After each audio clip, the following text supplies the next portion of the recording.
Saat suamiku sedang menyiapkan makan malam spesial untukku. Ponselnya yang tergeletak tiba-tiba berdering. Kulihat ada pesan masuk dari asisten pribadinya muncul di layar. Aku merindukanmu. Mana uang 100 juta yang kamu janjikan untukku kemarin malam, Mas? Aku syok, ternyata suami berselingkuh dengan asistennya. Lalu aku membalas pesannya. Datanglah ke sini. Istriku tidak di rumah hari ini. Akan kuberi semuanya untukmu. 10 menit kemudian kubuat suami yang telah berkhianat dan selingkuhannya itu berlutut di kakiku. Kupastikan mereka akan menyesal seumur hidup. Karena telah mengkhianatiku. Sebelum ceritanya dimulai, silahkan tulis di kolom komentar dari daerah mana saja teman-teman yang menonton cerita ini. Jangan lupa like dan subscribe agar channel ini bisa semakin berkembang dan bisa mempersembahkan cerita yang lebih menarik lagi. Malam itu aroma rosemary dan bawang putih memenuhi seluruh penjuru dapur hingga ke ruang makan. Suara desis daging yang bersentuhan dengan wajan panas terdengar begitu menggugah selera. Di sana berdiri Andi, seorang suami yang selama 5 tahun terakhir ini selalu terlihat sempurna di mata siapapun. Dia mengenakan celemek berwarna biru tua, sibuk membolak-balik daging steak premium yang sengaja dibelinya tadi sore. Wajahnya tampak serius namun dihiasi senyum kecil. Seolah memasak makan malam ini adalah misi paling penting dalam hidupnya. Farida duduk di kursi makan dengan anggun. Wanita berhijab itu mengenakan gamis berwarna pastel lembut yang senada dengan kerudungnya.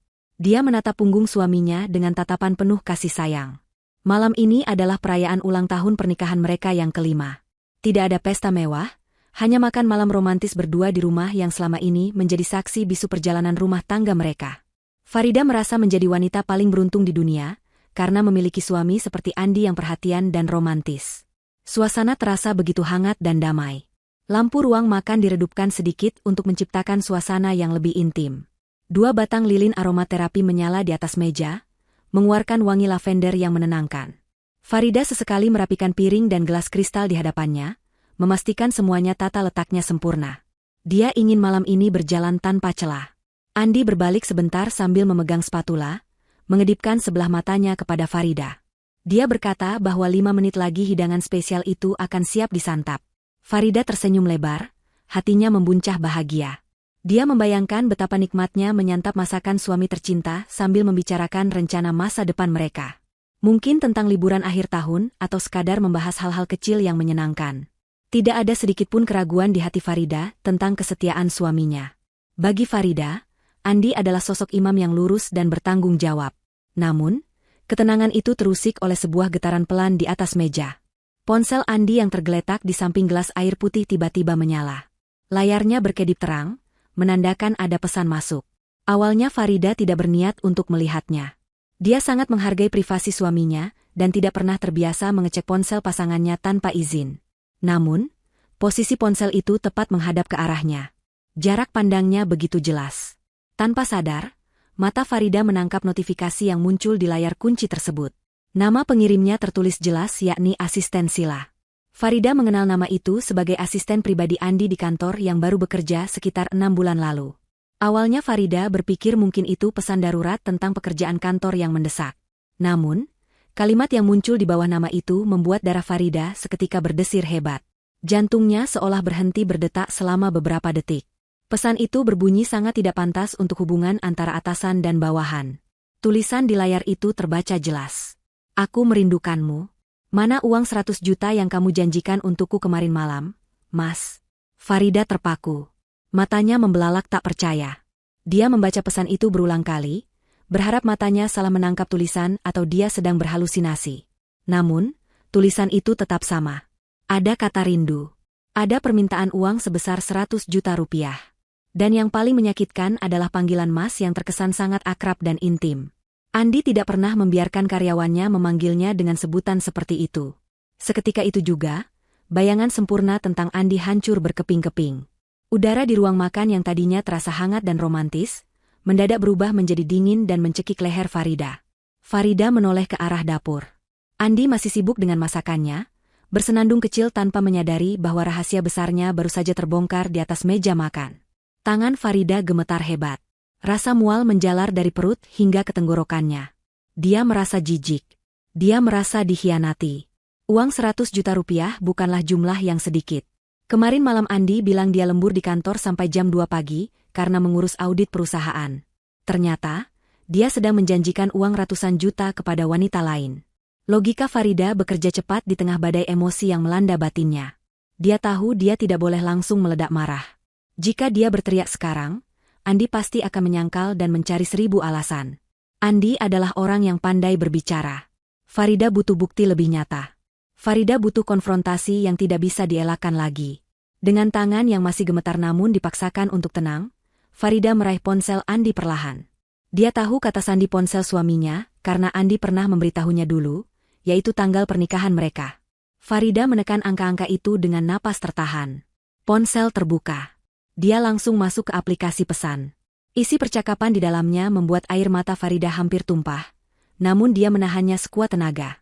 Di sana terpampang jelas riwayat percakapan menjijikan antara Andi dan Sila.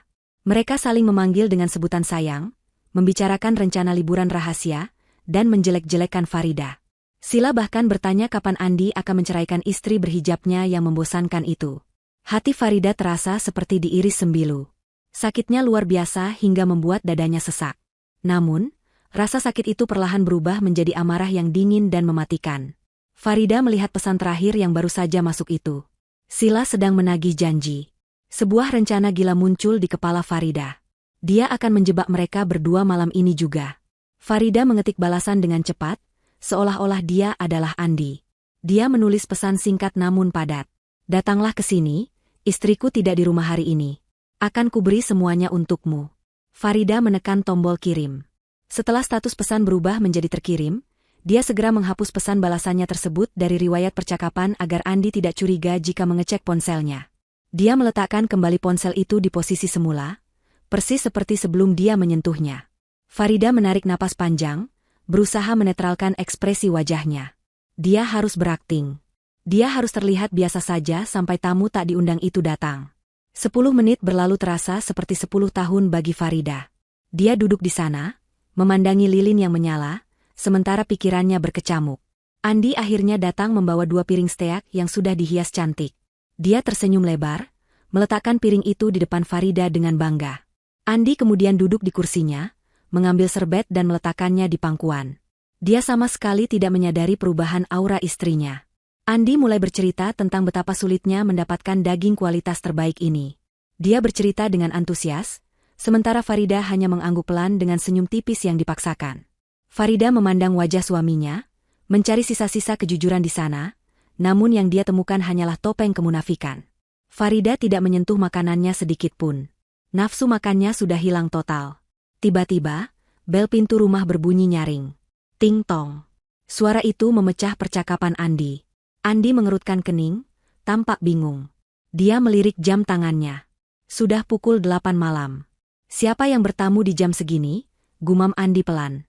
Dia menatap Farida, bertanya apakah Farida memesan sesuatu atau mengundang seseorang. Farida menggeleng pelan dengan wajah datar. Dia menjawab singkat bahwa mungkin itu kurir paket yang salah alamat atau tetangga yang butuh bantuan. Andi menghela napas, sedikit kesal karena momen makan malam romantisnya terganggu. Dia meletakkan pisau dan garpu, lalu berdiri dari kursinya. Dia berkata akan mengecek sebentar dan menyuruh Farida untuk mulai makan duluan. Andi berjalan menuju pintu utama dengan langkah santai, bersiul kecil, tanpa tahu bahwa di balik pintu itu ada bencana yang siap menghancurkan hidupnya. Farida tidak tinggal diam. Begitu Andi berbalik badan, dia segera berdiri dan mengikutinya dari belakang dengan langkah pelan seperti bayangan. Jantung Farida berdegup kencang, bukan karena takut, melainkan karena adrenalin pembalasan dendam yang mulai mengalir di darahnya. Dia berdiri di sudut lorong yang agak gelap, mengawasi pintu utama. Dia melihat tangan Andi memegang gagang pintu. Andi memutar kunci dan menarik pintu itu terbuka lebar. Senyum ramah masih terpasang di wajah Andi, siap menyapa siapapun yang datang. Namun, senyum itu seketika lenyap tak berbekas saat dia melihat sosok yang berdiri di teras rumah. Wajah Andi berubah pucat pasi, seputih kertas. Matanya terbelalak lebar seolah melihat hantu. Mulutnya terbuka sedikit namun tidak ada suara yang keluar. Di hadapannya, berdiri Sila dengan penuh percaya diri, siap menagih janji yang akan menjadi awal kehancuran mereka berdua. Di ambang pintu itu, Sila berdiri dengan penampilan yang sangat mencolok dan jauh dari kata sopan. Dia mengenakan gaun merah ketat yang memperlihatkan lekuk tubuhnya, dengan riasan wajah yang tebal dan parfum yang wanginya menyengat hidung. Dia tersenyum manja ke arah Andi, sama sekali tidak menyadari kepanikan luar biasa yang sedang melanda pria di hadapannya. Sila melangkah maju satu langkah, hendak memeluk Andi, namun Andi mundur dengan gerakan refleks yang kaku. Andi menoleh ke belakang dengan cepat, memastikan istrinya tidak melihat kejadian ini, namun terlambat. Keringat dingin mulai bercucuran di pelipis Andi. Dia mencoba memberi kode mata kepada Sila untuk diam dan pergi, tapi Sila justru tampak bingung dengan reaksi Andi. Sila membuka mulutnya dan berkata dengan nada yang cukup keras. Katanya istrimu tidak ada di rumah. Mas, aku datang untuk mengambil uangku dan menemanimu malam ini.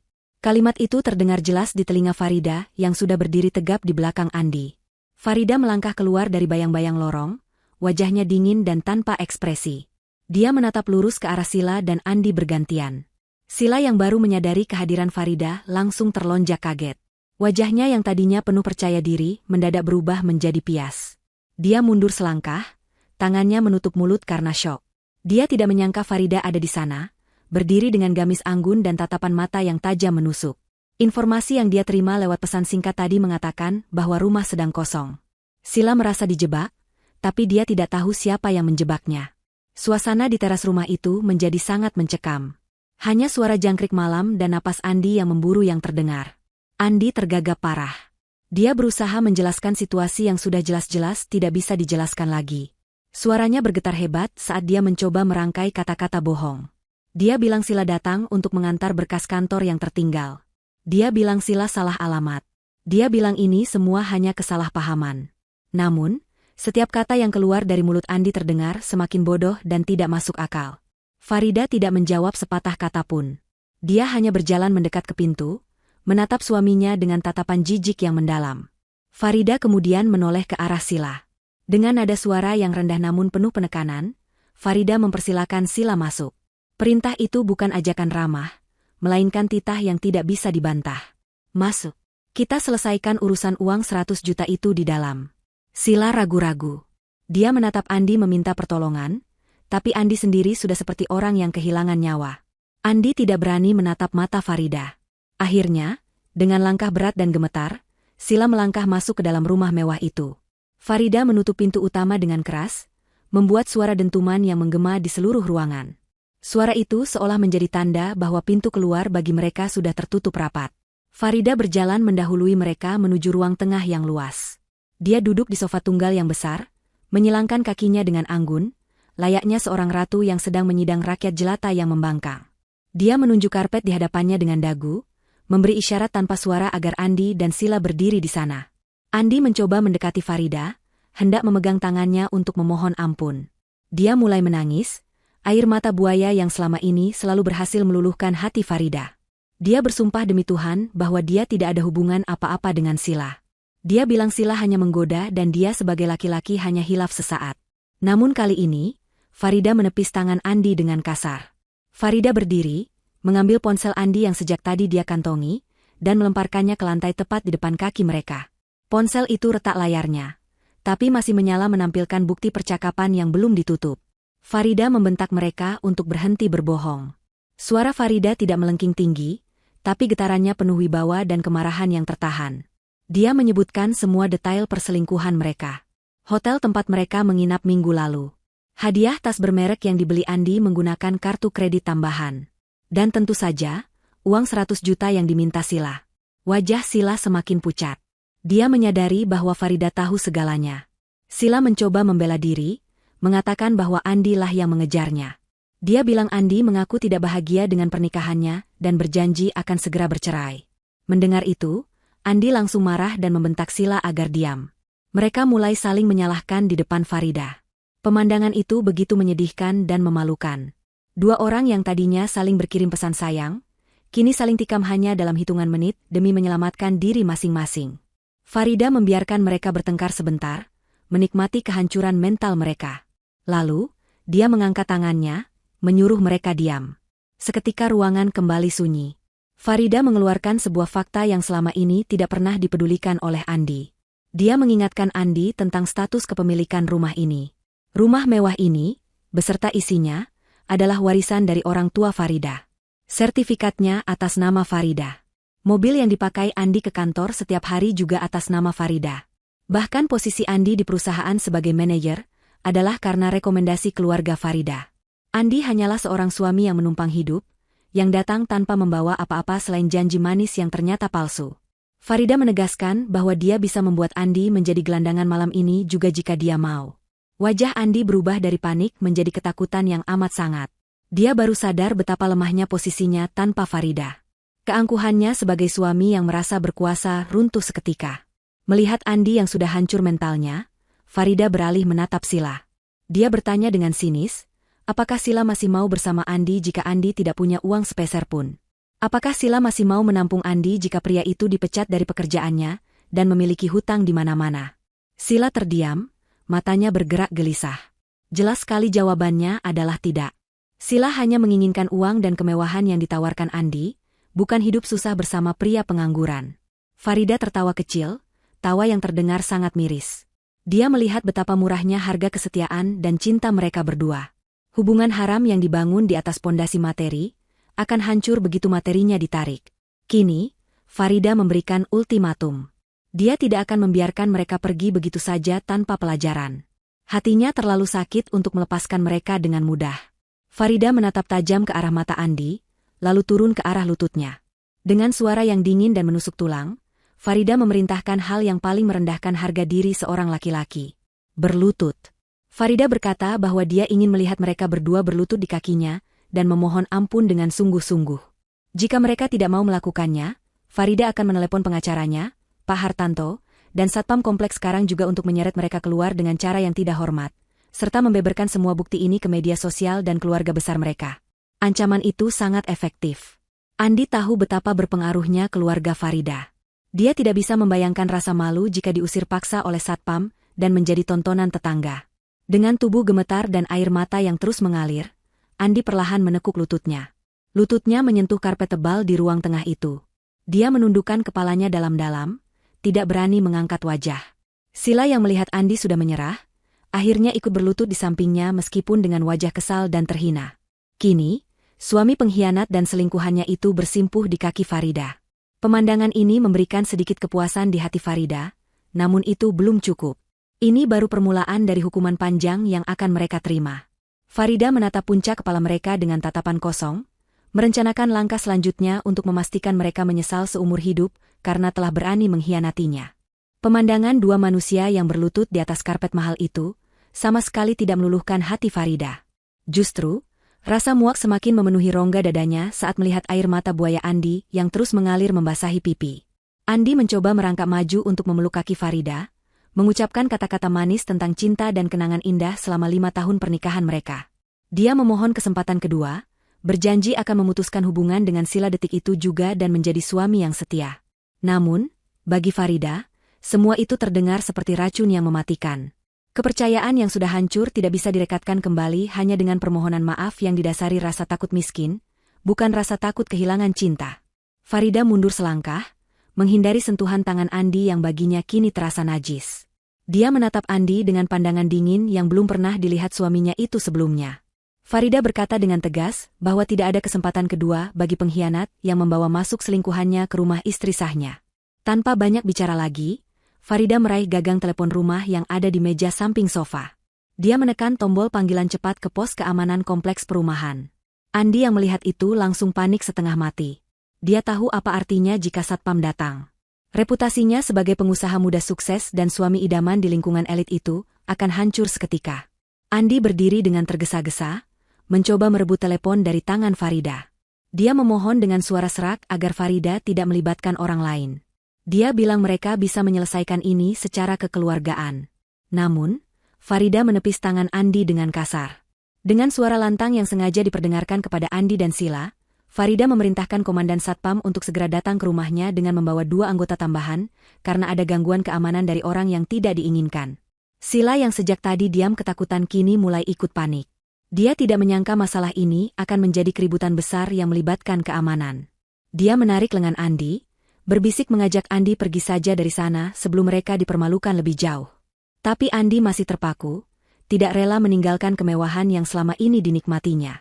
Dia merasa berhak atas rumah ini karena dia adalah kepala rumah tangga. Andi mulai berteriak, mengeluarkan watak aslinya yang temperamental. Dia mengklaim bahwa dia tidak akan pergi dari rumahnya sendiri. Farida tertawa sinis mendengar klaim itu. Dia berjalan menuju laci meja kerja di sudut ruangan, mengambil sebuah map coklat yang berisi salinan dokumen aset.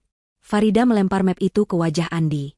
Kertas-kertas berhamburan keluar, menunjukkan sertifikat rumah, BPKB mobil, dan deposito yang semuanya tertulis jelas atas nama Farida. Andi terdiam 1000 bahasa melihat fakta hitam di atas putih itu. Tidak lama kemudian, suara sirine kecil dari mobil patroli kompleks terdengar mendekat, disusul ketukan keras di pintu depan. Farida berjalan cepat membukakan pintu.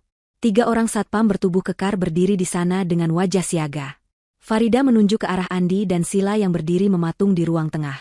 Dengan nada suara yang berwibawa namun sopan, Farida meminta para satpam itu untuk mengeluarkan 2 orang tersebut dari properti miliknya sekarang juga.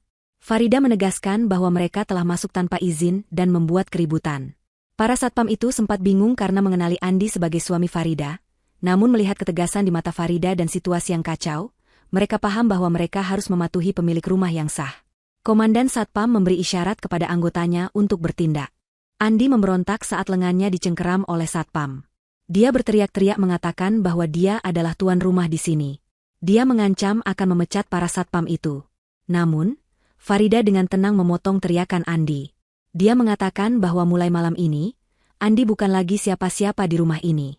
Farida juga mengingatkan bahwa gaji satpam dibayar dari iuran warga yang uangnya berasal dari rekening Farida, bukan Andi. Andi diseret paksa keluar dari ruang tengah menuju pintu depan. Sila yang mencoba lari menghindar juga tertangkap dan digiring keluar dengan tidak hormat. Sila menjerit histeris, malu karena tetangga mulai keluar rumah untuk melihat keributan apa yang terjadi di malam yang tenang itu. Gaun merah ketatnya yang tadi terlihat seksi kini tampak konyol dan murahan di tengah situasi pengusiran itu. Sebelum mereka benar-benar melewati pagar, Farida meminta satpam berhenti sebentar. Dia berlari naik ke lantai 2 menuju kamar tidur utama. Andi sempat berpikir mungkin Farida berubah pikiran. Namun harapan itu musnah saat Farida kembali dengan menyeret sebuah koper besar berisi pakaian Andi yang dimasukkan secara asal-asalan. Farida berdiri di balkon lantai 2 yang menghadap ke halaman depan. Dari atas sana, dia menatap Andi dan Sila yang ditahan satpam di dekat gerbang. Tanpa ragu sedikitpun, Farida melemparkan koper besar itu ke bawah. Koper itu mendarat keras di aspal yang basah karena sisa hujan sore tadi, terbuka sedikit dan menampakkan isinya yang berantakan. Beberapa kemeja kerja dan celana dalam Andi tercecer di genangan air kotor. Farida berseru dari atas balkon dengan suara lantang yang menggema. Dia menyuruh Andi membawa sampah-sampahnya pergi. Dia juga memperingatkan Sila untuk tidak pernah lagi menginjakan kaki di radius 100 meter dari rumah ini, jika tidak ingin dilaporkan atas tuduhan perzinahan dan perbuatan tidak menyenangkan. Tetangga kanan-kiri kini sudah berkumpul menonton drama nyata itu. Bisik-bisik mulai terdengar. Rasa malu yang dirasakan Andi begitu hebat, hingga rasanya dia ingin bumi menelannya saat itu juga. Satpam akhirnya mendorong mereka keluar pagar dan menutup gerbang besi yang tinggi itu dengan bunyi dentuman keras.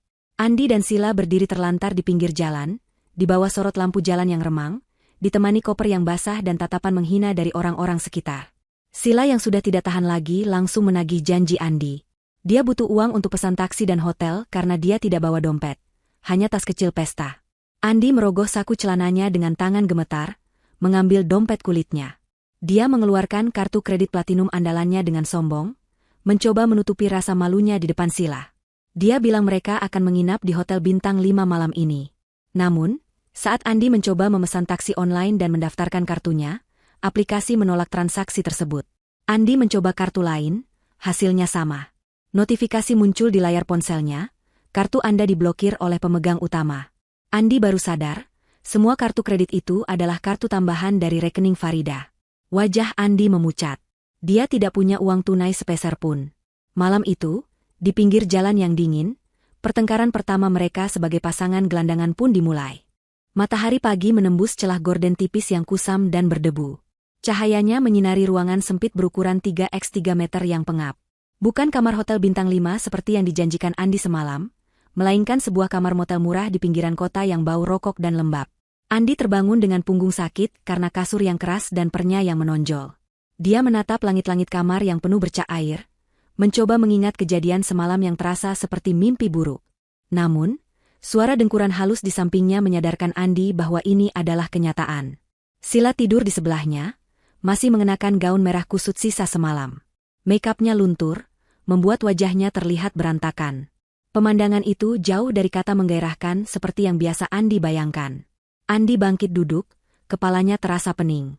Semalam mereka harus berjalan kaki cukup jauh sambil menyeret koper berat, sebelum akhirnya menemukan motel murah yang menerima pembayaran tunai dari sisa uang receh di saku celana Andi dan sedikit uang Sila. Mereka bertengkar hebat sepanjang jalan. Sila terus menyalahkan Andi yang ternyata tidak punya kuasa apa-apa tanpa istrinya. Andi yang stres membentak Sila agar diam. Romantisme perselingkuhan mereka menguap begitu saja saat dihadapkan pada realita kemiskinan mendadak. Kini, Andi harus memutar otak. Dia harus ke kantor. Dia yakin posisinya di perusahaan masih aman. Farida mungkin bisa mengusirnya dari rumah, tapi urusan perusahaan tidak bisa dicampur-adukan begitu saja. Andi merasa dia adalah aset penting bagi perusahaan keluarga itu. Dia yang memegang kendali operasional selama ini. Andi membangunkan Sila dengan menggoyangkan bahunya kasar. Dia menyuruh Sila bangun dan bersiap-siap karena mereka harus ke kantor. Sila mengerang malas, mengeluh badannya sakit semua. Sila menolak untuk masuk kerja hari ini, tapi Andi memaksanya. Andi butuh sekutu di kantor. Andi meyakinkan Sila bahwa dia akan membereskan semuanya hari ini. Dia akan mencairkan dana operasional perusahaan untuk memberi Sila uang yang dijanjikan, lalu mereka bisa mencari apartemen baru. Mendengar kata uang, Sila langsung terbangun. Dengan malas dia mandi di kamar mandi motel yang keran airnya berkarat. Mereka bersiap dengan pakaian sisa semalam yang sudah disetrika, seadanya menggunakan setrika pinjaman resepsionis. Andi berusaha tampil rapi dan berwibawa, meski matanya yang berkantung tidak bisa menyembunyikan kelelahannya. Sesampainya di gedung perkantoran mewah tempat mereka bekerja, Andi berusaha berjalan tegap melewati lobi. Beberapa karyawan menyapanya dengan ragu-ragu, tatapan mereka terlihat aneh. Andi mengabaikannya dan langsung menuju lift eksekutif diikuti Sila. Hati Andi sedikit tenang saat kartu aksesnya masih berfungsi. Dia berpikir Farida belum sempat memblokir akses kantornya. Begitu pintu lift terbuka di lantai direksi, Andi langsung melangkah menuju ruangannya. Namun, langkahnya terhenti saat melihat pintu ruangannya terbuka lebar. Ada keramaian di sana. Andi mempercepat langkahnya, emosinya naik. Siapa yang berani masuk ruangannya tanpa izin? Saat Andi masuk ke dalam ruangan, dia terpaku. Di kursi kebesarannya, duduk sosok wanita yang sangat dia kenal, namun terasa asing. Itu Farida. Tapi bukan Farida yang biasa tampil sederhana dengan gamis rumahan. Farida hari ini mengenakan setelan blazer kerja yang elegan dan hijab yang ditata modern, memancarkan aura kekuasaan yang mengintimidasi. Dia sedang memeriksa tumpukan dokumen. Di sampingnya berdiri seorang pria parubaya yang tampak tegas dan cerdas, Pak Ihsan. Andi mengenal Pak Ihsan sebagai auditor independen senior yang ditakuti banyak perusahaan karena ketelitiannya membongkar kecurangan. Sila yang berdiri di belakang Andi langsung menciut nyalinya melihat kehadiran Farida di sana. Andi memberanikan diri bertanya dengan suara keras, apa yang dilakukan Farida di kantornya. Dia mengingatkan bahwa urusan rumah tangga jangan dibawa ke kantor. Farida mengangkat wajahnya perlahan, meletakkan pena mahal di atas meja. Dia menatap Andi tanpa emosi, lalu tersenyum tipis. Farida mengoreksi ucapan Andi. Dia bukan sedang mengurus rumah tangga, tapi sedang menjalankan tugasnya sebagai komisaris utama perusahaan. Sebuah fakta yang selama ini tidak pernah diumumkan secara resmi, karena Farida mempercayakan operasional pada Andi. Tapi hari ini, Farida mengambil alih kendali penuh. Farida memperkenalkan Pak Ihsan secara resmi sebagai kepala tim audit internal yang baru ditunjuk pagi ini, untuk memeriksa seluruh arus kas perusahaan selama 3 tahun terakhir. Wajah Andi berubah menjadi pucat pasi seketika. Lututnya terasa lemas. Dia tahu betul banyak permainan, anggaran yang dia lakukan untuk membiayai gaya hidup mewahnya dan Sila. Jika diaudit, dia pasti tamat. Andi mencoba berkelit, mengatakan audit mendadak akan mengganggu kinerja perusahaan. Tapi Pak Ihsan langsung memotong dengan data awal yang sudah dia temukan pagi ini. Ada aliran dana mencurigakan sebesar 200 juta ke rekening pribadi Sila bulan lalu dengan label, biaya entertainment klien. Pak Ihsan membacakan data itu dengan suara lantang. Semua staf yang berkumpul di luar ruangan dan mengintip dari kaca bisa mendengarnya. Sila langsung panik dan menggeleng, mencoba menyangkal, tapi bukti transfer itu sudah dicetak di atas meja. Farida berdiri dari kursinya, berjalan mendekati dinding kaca yang menghadap ke area kerja karyawan. Dia menekan tombol intercom agar suaranya terdengar ke seluruh lantai. Dengan suara tegas dan berwibawa, Farida mengumumkan keputusan manajemen. Mulai hari ini, Saudara Andi dinonaktifkan dari jabatannya sebagai General Manager karena dugaan penggelapan dana perusahaan. Segala akses, fasilitas, dan wewenangnya dicabut total sampai proses audit selesai. Begitu juga dengan saudari Sila, yang dipecat secara tidak hormat karena terbukti menerima dana perusahaan secara ilegal dan pelanggaran kode etik berat. Pengumuman itu menggema seperti petir di siang bolong. Para karyawan berbisik-bisik, menatap Andi dan Sila dengan pandangan merendahkan. Rahasia perselingkuhan mereka yang selama ini jadi gosip samar-samar, kini terkonfirmasi dengan cara yang paling memalukan. Andi mencoba protes, dia mendekati Farida dengan wajah merah pada menahan amarah dan malu. Dia bilang Farida tidak bisa melakukan ini padanya. Dia yang membesarkan perusahaan ini. Farida berbalik menatap Andi tajam. Dia mengingatkan bahwa perusahaan ini didirikan oleh mendiang ayahnya, dan Andi hanya menjalankannya, itu pun dengan curang. Farida memanggil 2 orang satpam gedung yang sudah bersiaga di depan pintu. Dia memerintahkan mereka untuk mengawal Andi dan Sila keluar dari gedung sekarang juga. Mereka tidak diperbolehkan membawa apapun dari ruangan itu selain barang pribadi yang melekat di badan. Laptop, dokumen, bahkan kunci mobil dinas Andi diminta paksa oleh Pak Ihsan. Momen itu adalah titik balik kehancuran Andi. Di hadapan puluhan bawahan yang dulu menghormatinya, atau pura-pura hormat karena takut, Andi digiring seperti pencuri tertangkap basah. Sila menangis meraung-raung minta tolong, memperparah rasa malu Andi.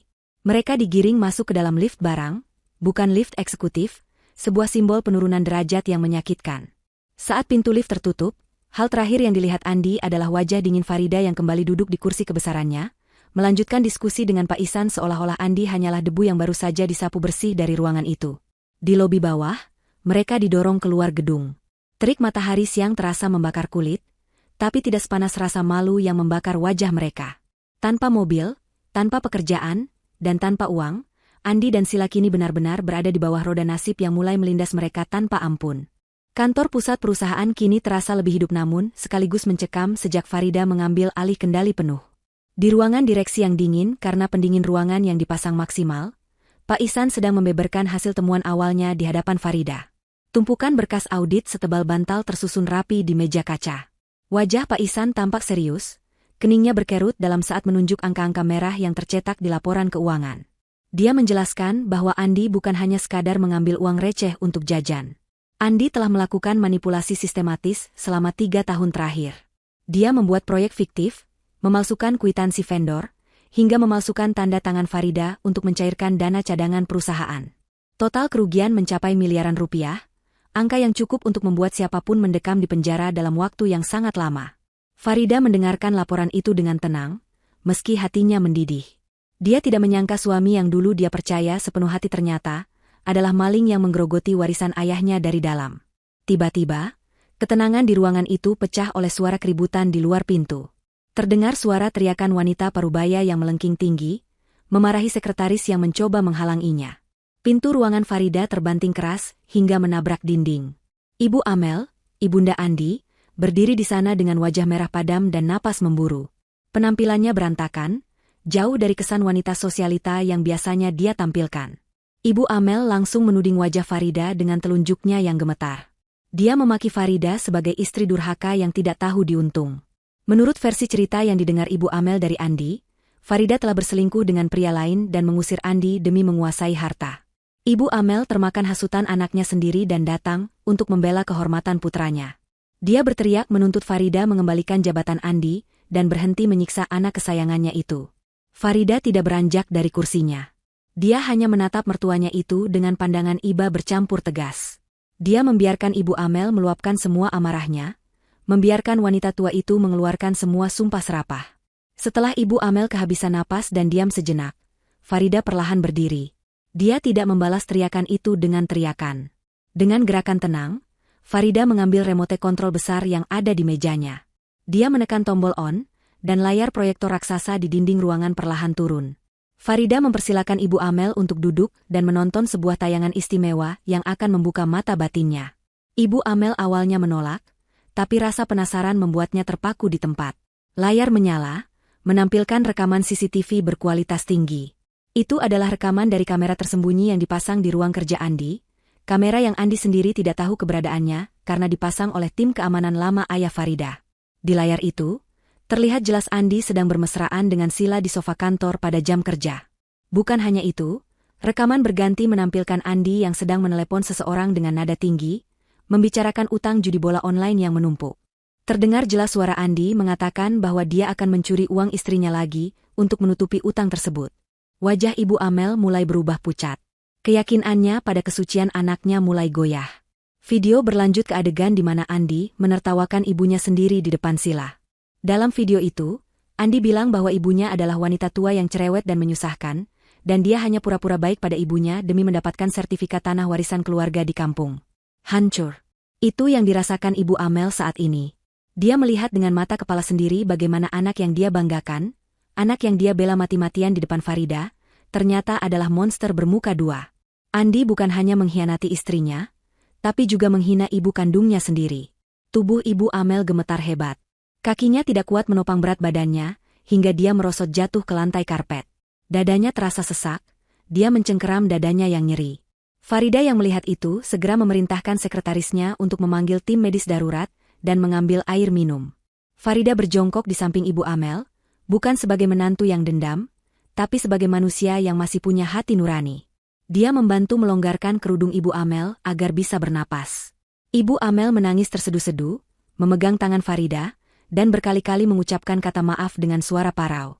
Dia malu. Sangat malu karena telah membesarkan anak seperti Andi. Sementara itu, di sebuah motel kumuh di pinggiran kota, nasib Andi semakin di ujung tanduk. Dia duduk di tepi kasur sambil merokok dengan gelisah. Asap rokok memenuhi ruangan sempit itu, membuat udara semakin pengap. Sila duduk di sudut ruangan, sibuk dengan ponselnya, mencoba menghubungi teman-temannya untuk meminjam uang, namun nihil. Semua orang seolah menjauh dari mereka. Tiba-tiba, pintu kamar motel diketuk dengan keras. Bukan ketukan pelayan kamar atau pemilik motel yang menagih sewa, melainkan ketukan tegas dan berirama yang khas. Andi mematikan rokoknya dengan panik. Dia mengintip dari lubang kunci dan jantungnya seakan berhenti berdetak. Di luar sana berdiri dua orang petugas berseragam polisi. Andi mundur dengan wajah ketakutan. Sila yang melihat reaksi Andi ikut panik. Polisi itu kembali mengetuk, kali ini disertai panggilan nama lengkap Andi. Dengan tangan gemetar, Andi membuka pintu sedikit. Petugas polisi itu tidak langsung memborgolnya, melainkan menyerahkan sebuah amplop coklat berlogo kepolisian.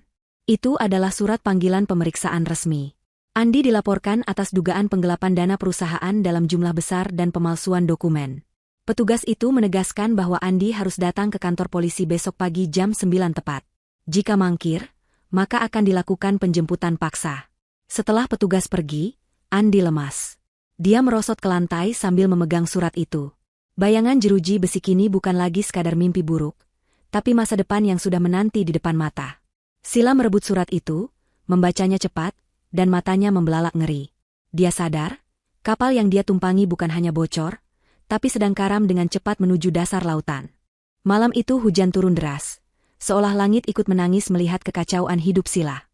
Di dalam kamar motel yang suram, Sila tidak bisa tidur. Dia menatap punggung Andi yang mendengkur keras.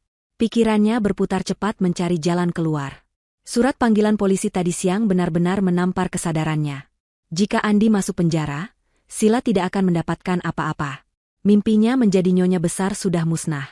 Yang tersisa hanyalah kemungkinan dia ikut terseret menjadi tersangka karena menikmati aliran dana haram itu. Sila adalah wanita yang pragmatis dan egois. Cinta baginya adalah alat transaksi. Ketika alat itu sudah rusak dan merugikan, dia tidak akan ragu untuk membuangnya. Sila tidak mau menghabiskan masa mudanya di penjara, hanya demi membela laki-laki bangkrut seperti Andi. Diam-diam, saat Andi masih terlelap dalam tidurnya yang gelisah, Sila mengambil ponselnya. Dia pergi ke kamar mandi, mengunci pintu, dan menyalakan keran air agar suaranya tersamar. Dengan jari gemetar, dia mencari nomor kontak yang dulu pernah dia simpan dari grup WhatsApp kantor. Nomor Farida. Sila ragu sejenak, takut Farida tidak akan merespons atau justru memaki-makinya. Namun, rasa takut akan penjara lebih besar daripada rasa malunya. Sila memberanikan diri mengirim pesan singkat. Isinya memohon pengampunan dan menawarkan sebuah kesepakatan.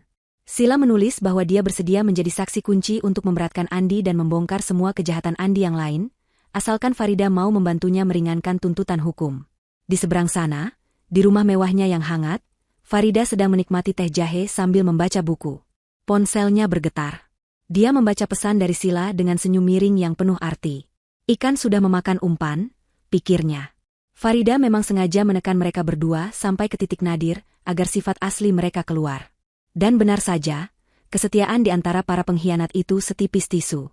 Mereka akan saling mangsa ketika terdesak. Farida membalas pesan itu dengan singkat. Dia menyetujui pertemuan rahasia besok siang di sebuah kafe privat yang sepi pengunjung. Farida ingin mendengar langsung nyanyian pengkhianatan dari mulut Sila. Keesokan harinya, Sila beralasan kepada Andi bahwa dia akan pergi ke rumah saudaranya untuk meminjam uang. Andi yang putus asa hanya mengangguk percaya, bahkan berharap Sila berhasil membawa uang. Sila pergi dengan tergesa-gesa menuju lokasi pertemuan.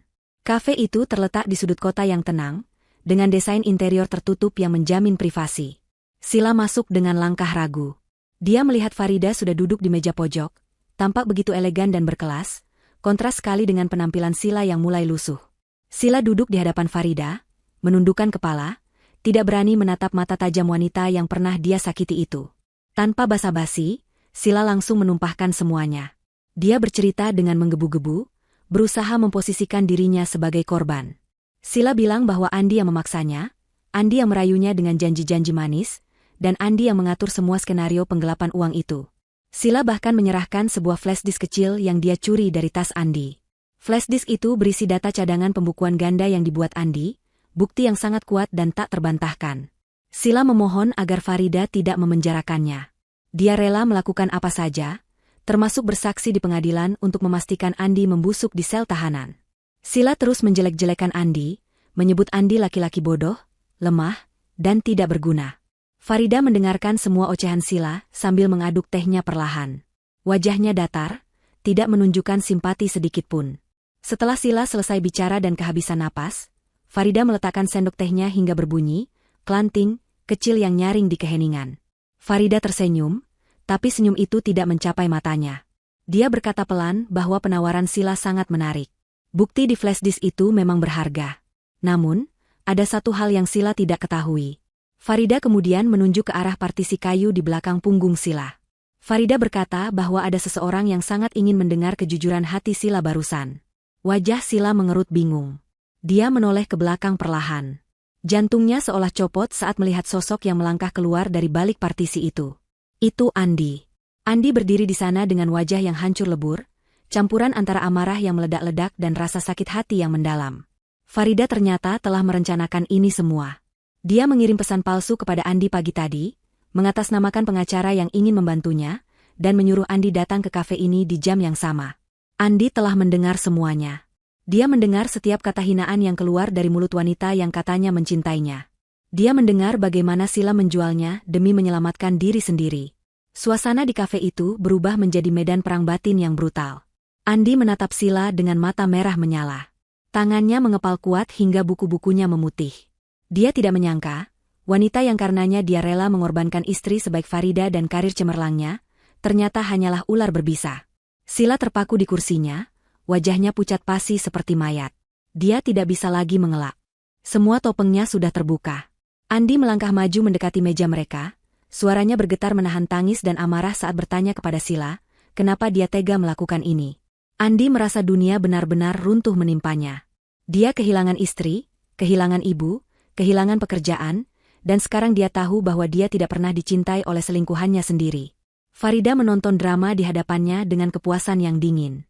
Ini adalah bagian terbaik dari balas dendamnya. Bukan sekadar memenjarakan fisik mereka, tapi menghancurkan jiwa dan kepercayaan mereka satu sama lain. Farida berdiri, merapikan bajunya, dan mengambil flash disk di meja. Dia berkata kepada mereka berdua, bahwa pertunjukan hari ini sudah cukup. Dia meninggalkan Andi dan Sila yang mulai saling berteriak dan menyalahkan. Andi mulai memaki Sila sebagai wanita murahan, dan Sila membalas dengan memaki Andi sebagai pecundang miskin. Farida berjalan keluar kafe dengan langkah ringan, meninggalkan mereka yang sedang saling mencabik di dalam lumpur kehancuran yang mereka buat sendiri. Suasana di dalam kafe privat yang tadinya tenang dan elegan, mendadak berubah menjadi arena pertarungan yang memalukan. Setelah Farida meninggalkan ruangan dengan langkah tenang, pertahanan diri Andi runtuh seketika. Amarah yang sudah membubung tinggi di kepalanya, meledak tanpa bisa ditahan lagi. Andi mencengkeram lengan Sila dengan kasar, matanya melotot seakan ingin keluar dari kelopaknya. Dia berteriak di depan wajah wanita itu, menanyakan di mana letak hati nuraninya. Andi merasa telah mengorbankan segalanya. Istri yang sempurna, karir cemerlang, dan kehormatan keluarga, hanya demi wanita yang ternyata siap menikamnya dari belakang saat badai datang. Sila yang kesakitan karena cengkeraman Andi tidak tinggal diam. Insting bertahan hidupnya muncul. Dia memberontak, mencakar punggung tangan Andi dengan kuku-kukunya yang panjang, hingga meninggalkan bekas goresan merah yang perih. Teriakan-teriakan kasar mulai terlontar dari mulut mereka berdua. Kata-kata kotor dan sumpah serapah yang tidak pantas didengar memenuhi ruangan kafe. Sila memaki Andi sebagai laki-laki bodoh yang mudah ditipu, sementara Andi membalas dengan sebutan wanita murahan yang hanya mengejar uang. Keributan itu memancing perhatian pengunjung lain dan staf kafe. Beberapa pelayan mencoba melerai, namun kemarahan Andi sudah di luar kendali. Dia mendorong meja hingga terbalik. Gelas dan piring pecah berantakan di lantai, menciptakan suara gaduh yang mengerikan. Sila yang terdesak melempar tas tangannya ke wajah Andi, tepat mengenai pelipisnya. Andi yang gelap mata balas mendorong Sila, hingga terjatuh menimpa pecahan gelas. Sila menjerit histeris, bukan hanya karena sakit fisik, tapi juga karena rasa malu yang tak tertahankan. Di zaman serba digital ini, keributan di tempat umum tidak akan pernah luput dari mata kamera. Pengunjung kafe yang lain bukannya membantu, justru mengeluarkan ponsel mereka. Kilatan lampu kamera menyambar-nyambar merekam setiap detik kejadian memalukan itu. Dalam hitungan menit, video perkelahian mereka tersebar di media sosial. Dania, sahabat Farida yang memang ditugaskan untuk memantau situasi dari jauh, tersenyum puas melihat notifikasi di ponselnya. Dia segera membagikan video itu ke grup-grup sosialita, grup arisan elit, dan kenalan media. Judul videonya sangat provokatif.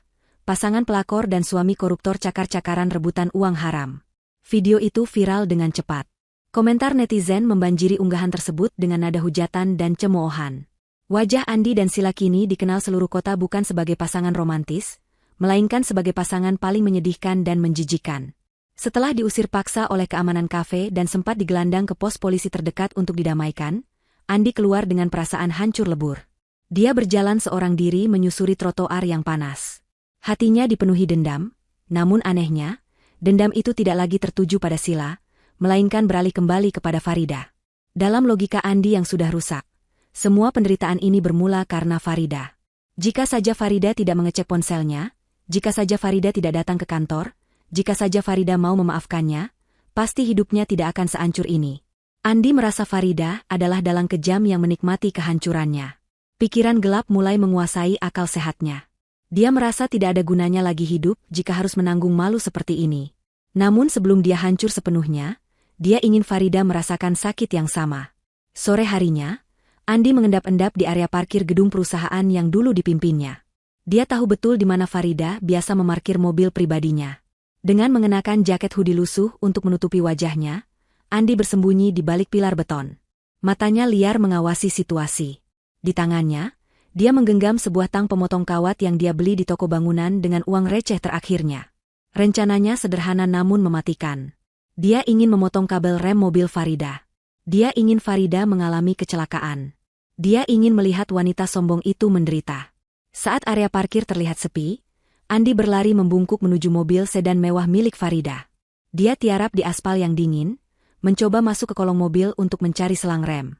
Namun, nasib baik masih berpihak pada Farida. Pak Ihsan, sang auditor yang juga merangkap sebagai orang kepercayaan baru Farida, ternyata belum pulang. Dia sedang menelepon di balkon lantai 2 yang menghadap langsung ke area parkir. Mata tajam Pak Ihsan menangkap gerak-gerik mencurigakan di dekat mobil bosnya. Tanpa membuang waktu, Pak Ihsan berlari turun tangga darurat sambil menghubungi petugas keamanan. Tepat saat Andi hendak menjepit selang rem dengan tangnya, sebuah tangan kekar menarik kakinya dengan kasar keluar dari kolong mobil. Andi tersentak kaget dan mencoba melawan, tapi dia kalah tenaga. Dua orang satpam langsung membekuknya, menekan wajahnya ke aspal yang keras. Pak Ihsan datang dengan napas terengah-engah, dia segera merekam wajah Andi yang tertangkap basah beserta alat bukti di tangannya. Andi meronta-ronta, berteriak bahwa ini mobil istrinya jadi dia berhak melakukan apa saja. Tapi Pak Ihsan dengan dingin mengingatkan bahwa Andi dan Farida sedang dalam proses perceraian, dan tindakan ini adalah percobaan pembunuhan berencana. Bukti video ini akan menjadi pemberat yang sempurna untuk memastikan Andi tidak akan pernah menghirup udara bebas dalam waktu yang sangat lama.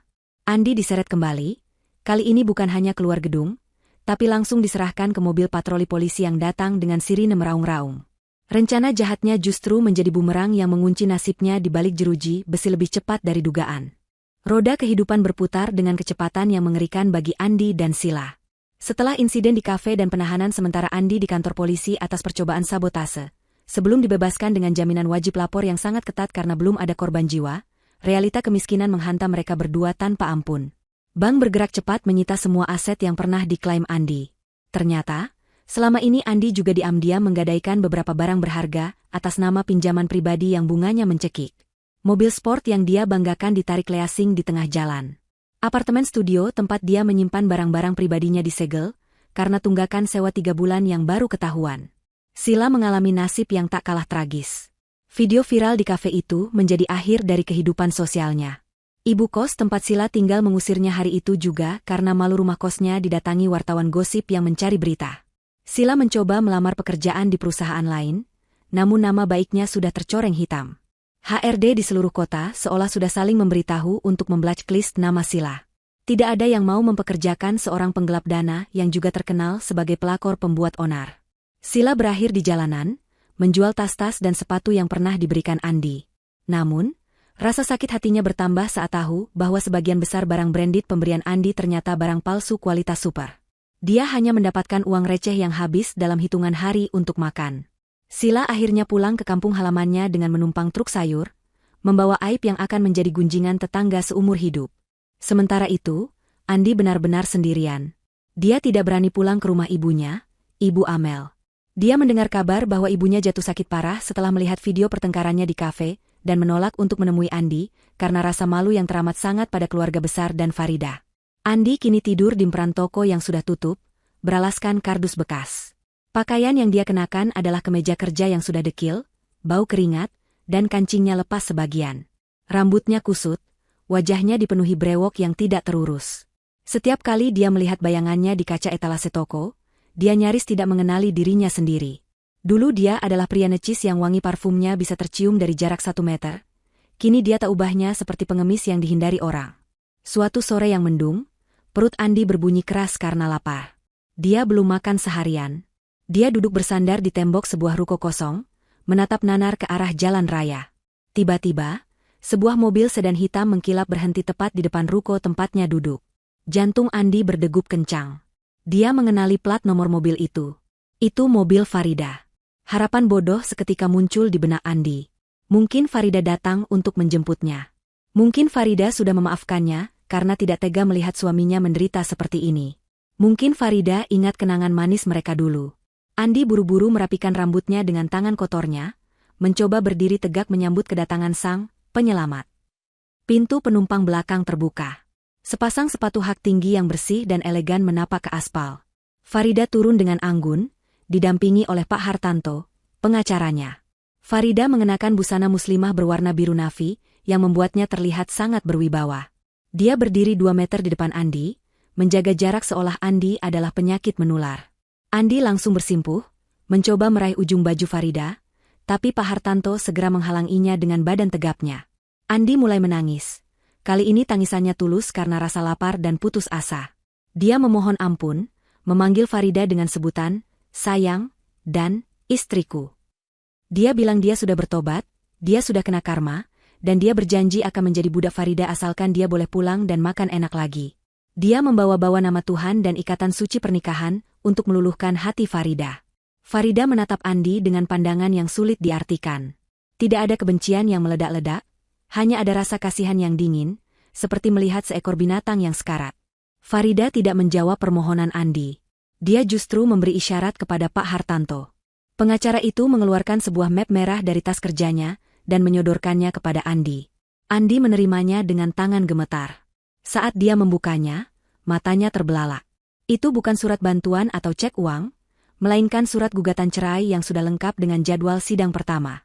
Di dalamnya juga terlampir surat pernyataan pelepasan hak atas harta Gonogini yang harus ditandatangani Andi jika ingin tuntutan pidana penggelapannya diringankan sedikit, hanya sedikit, tidak dihapus sepenuhnya.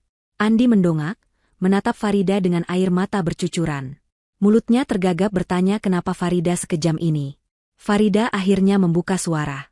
Suaranya tenang, Namun setiap katanya menghunjam jantung Andi lebih tajam daripada pisau manapun.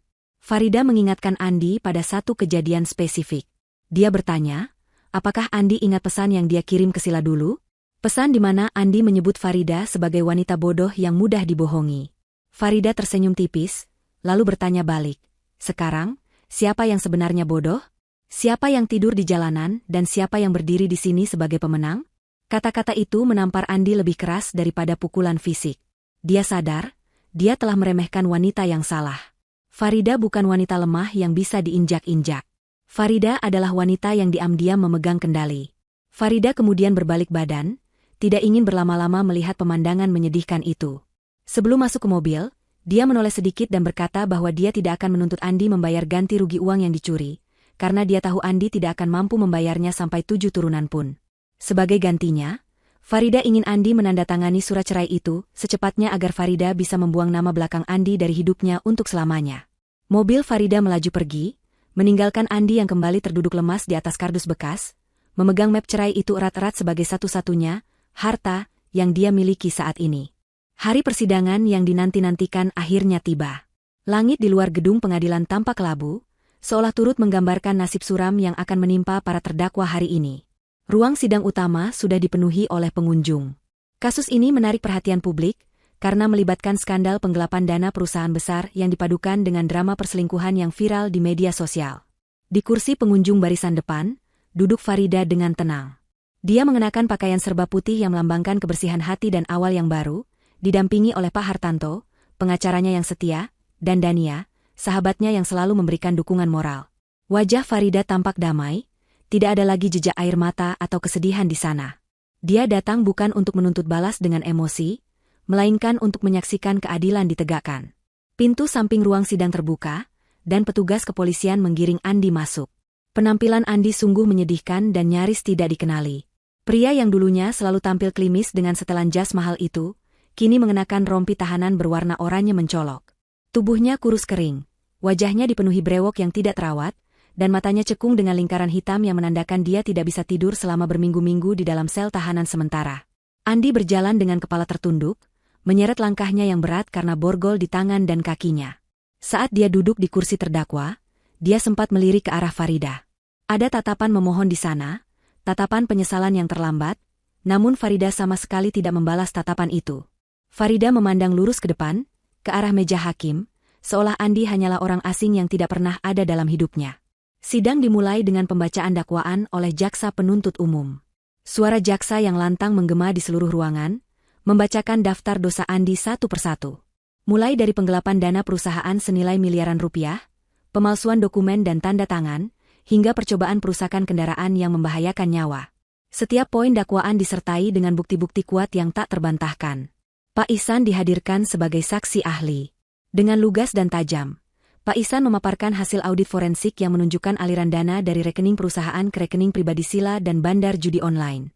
Data-data itu terpampang jelas di layar proyektor, membuat Andi semakin menunduk malu. Tidak ada celah baginya untuk mengelak. Semua kebohongannya telah telanjang di hadapan hukum. Sila juga dihadirkan dalam sidang itu, namun posisinya terbagi antara saksi dan terdakwa dalam berkas terpisah. Sila terlihat tua dan layu. Rambutnya yang dulu selalu di-styling rapi kini hanya diikat asal-asalan. Saat diminta memberikan kesaksian, Sila menangis terseduh-seduh. Dia berusaha melemparkan semua kesalahan kepada Andi. Sila mengaku bahwa dia hanyalah korban manipulasi Andi.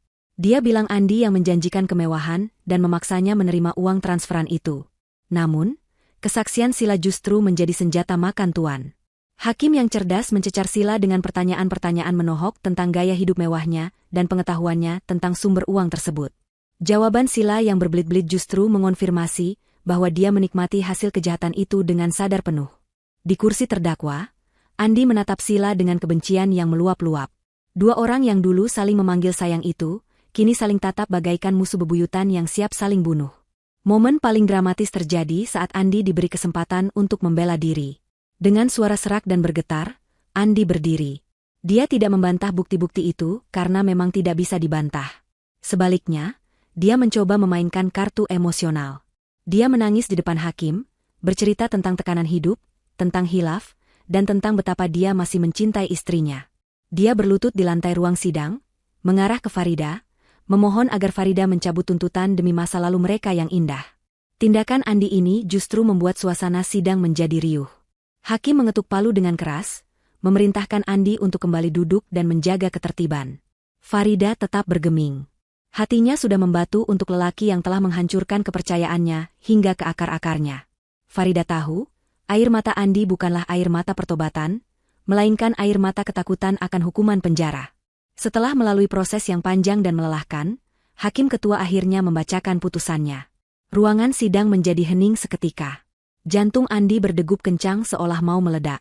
Hakim menyatakan Andi terbukti secara sah dan meyakinkan bersalah melakukan tindak pidana penggelapan dalam jabatan secara berlanjut dan percobaan perusakan barang milik orang lain. Vonis yang dijatuhkan sangat berat, jauh lebih berat dari harapan pengacara Andi. Andi divonis hukuman penjara selama 10 tahun dipotong masa tahanan, serta denda sebesar 1 miliar rupiah subsidiar 1 tahun kurungan. Selain itu, Hakim juga mengabulkan gugatan cerai Farida secara fair stake dan menetapkan seluruh aset yang pernah disengketakan Andi sah menjadi milik Farida sepenuhnya. Andi lemas, tubuhnya merosot di kursi. Dunianya gelap. 10 tahun adalah waktu yang sangat lama. Masa mudanya akan habis di balik jeruji besi. Sila juga tidak luput dari hukuman. Meskipun hukumannya lebih ringan daripada Andi, dia tetap divonis 2 tahun penjara karena terbukti turut serta menikmati hasil kejahatan dan melakukan perbantuan tindak pidana. Selain itu, Sila diwajibkan mengembalikan seluruh uang yang pernah dia terima dari perusahaan, yang artinya dia akan hidup dalam jeratan hutang seumur hidupnya karena uang itu sudah habis dia foya-foyakan. Sila menjerit histeris saat mendengar vonis itu. Dia pingsan dan harus dibopong keluar oleh petugas wanita. Pemandangan kehancuran dua manusia tamak itu menjadi tontonan yang memuaskan bagi para pengunjung sidang yang sejak awal membenci perbuatan mereka. Sidang ditutup dengan ketukan palu 3 kali. Petugas segera menggiring Andi keluar lewat pintu tahanan. Saat melewati barisan depan, Andi kembali menoleh ke arah Farida. Dia berteriak memanggil nama Farida dengan putus asa, suaranya menyayat hati. Namun, Farida sudah berdiri. Dia berbalik badan memunggungi Andi. Farida berjalan keluar ruang sidang dengan langkah tegap dan ringan, didampingi Pak Hartanto dan Dania. Di luar gedung, matahari mulai bersinar cerah, menembus awan kelabu yang tadi menggantung. Farida menghirup udara bebas dalam-dalam. Beban berat di pundaknya telah terangkat. Dia merasa lahir kembali. Tidak ada lagi Andi, tidak ada lagi pengkhianatan, yang ada hanyalah masa depan cerah yang menanti untuk dia jelajahi sendirian, atau mungkin dengan seseorang yang lebih layak, di waktu yang tepat nanti. 1 tahun telah berlalu sejak vonis hakim dijatuhkan. Roda waktu terus berputar, membawa perubahan nasib yang drastis bagi setiap tokoh dalam drama kehidupan ini. Di pusat kota, gedung perkantoran milik Farida berdiri megah, kini semakin berkilau dengan logo perusahaan yang baru. Di bawah kepemimpinan Farida, perusahaan berkembang pesat melampaui masa kejayaan saat mendiang ayahnya masih ada, apalagi dibandingkan saat dipegang oleh Andi. Farida telah membuktikan kepada dunia bahwa dia bukan sekadar pewaris harta, melainkan seorang pemimpin wanita yang tangguh, cerdas, dan visioner.